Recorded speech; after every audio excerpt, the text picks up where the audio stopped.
This is the U105 phone-in. Dr. Johnny Bloomfield is next. Johnny, good morning. Hi, Frank. How are you this morning? I am very, very good. A term that I wasn't familiar with until today. Toxic positivity. Explain it to me, Johnny. All right. Well, are you a glass half full or a glass half empty type of guy, Frank? Me? Oh, goodness gracious me. I am absolutely coming down with the glass being half full. Lord, good. Yeah, there isn't a glass about here that to me isn't about to be filled. That's the way I lead my life. But I've got friends who miserable. See the negative side of everything. But sometimes people like that don't get disappointed. Yeah. Okay. So this idea of toxic positivity, it's about the balance. I mean, being an optimist, it's generally been proven in numerous studies that it's better for your health. And most optimists kind of outlive the pessimists. It's linked with stress and how optimists cope and deal differently with stress. But the term toxic positivity is whenever people kind of have blind optimism. I guess they ignore all the negative sides of the challenges in life and they just stay positive constantly, and that is not a healthy thing either. Life is not completely avoid of any challenges, and it's important that we recognize those, and we should all be aware that it's Mental Health Awareness Week, and I think it's good.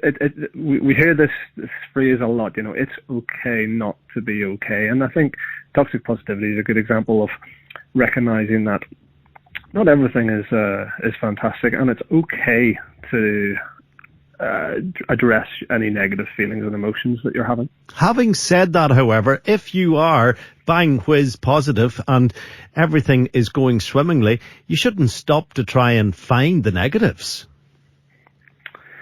No, but I mean, like I say, there is a balance. It's, there's if you're having absolutely no issues in life, then you're maybe one of the rare few. I mean, there's always something that's keeping us up at night, or maybe a little bit. But I think it's a fair enough point. Actually, there are very few people coming under the umbrella that I've just used, whereby life is a challenge to 99.9% of us. Yeah, so I think a lot of this is attitude. It's having that positive attitude that tomorrow we can all be a better day, but it's not to avoid and not to ignore the challenges that we're experiencing today and dealing with them in a healthy manner. It's rather than either ruminate or catastrophize. Ruminate the past, catastrophize about the future. If we live in the present moment, it's always. How do we do that? How do we live in the present moment? Oh, well, I mean, mindfulness is a fantastic example of doing that, where, you literally just concentrate on how what's happening now and how you're feeling, how you're living in this moment, and not to think about the past or consider the future. Another good one is to practice gratitude as well. So there's lots of good evidence around keeping a gratitude journal or practicing the count your blessings activity, that this can really help to increase optimism and boost your resilience as well when you're kind of grateful for the things that occur in your day. Another good one is thought recording. So it's similar to gratitude journaling, but it's you're kind of writing down your positive or negative thoughts and trying to unpack them yourself, and this can help to kind of help to understand the ways you're thinking, and help to maybe address these with another person, so that so you can kind of make sense of your thoughts yourself, and potentially challenge yourself as well, as do I really think this is happening, or is it really that bad, or so on. So thought recording is quite good too.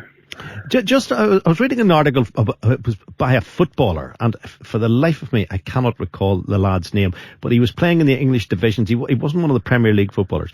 But the point he was making was that even though he had scored many goals and played many man-of-the-match type games, his memory of playing football was always the scores that he missed or the tackles that weren't to be proud of. He could only look, the only things that flashed through his mind were the negatives in what had been a very successful career. That's relevant to a lot of people, isn't it? They look back and they remember negatives as opposed to thousands of positives. Why are some people like that? Well, we're hardwired as human beings to have a negativity bias.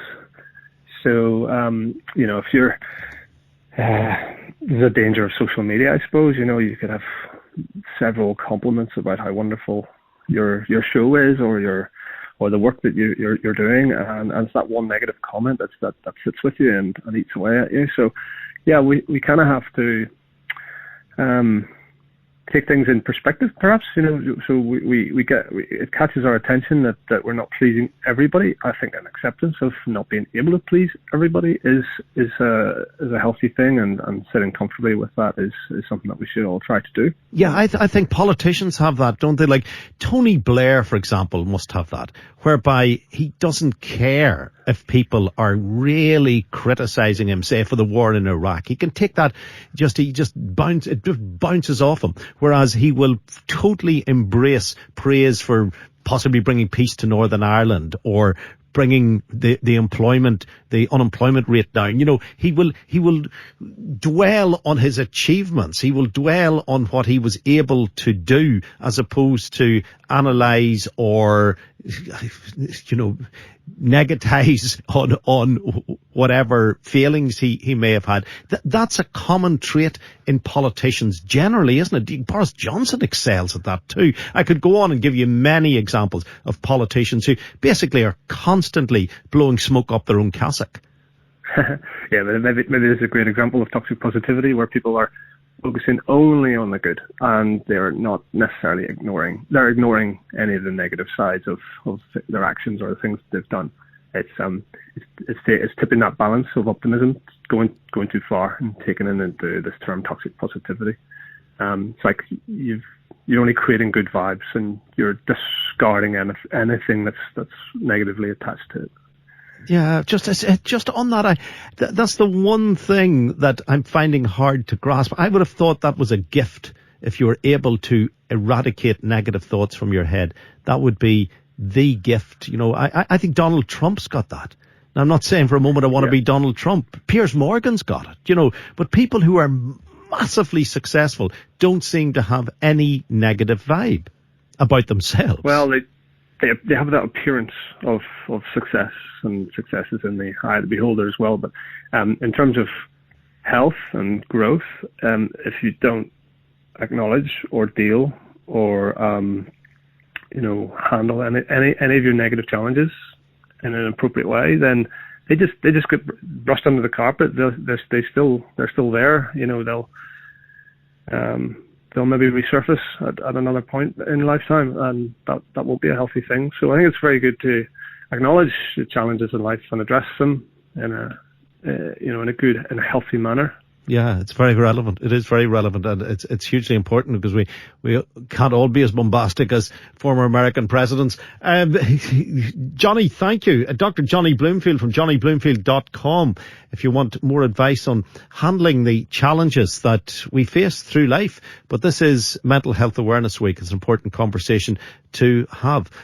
Just an insight into toxic positivity, a buzz term.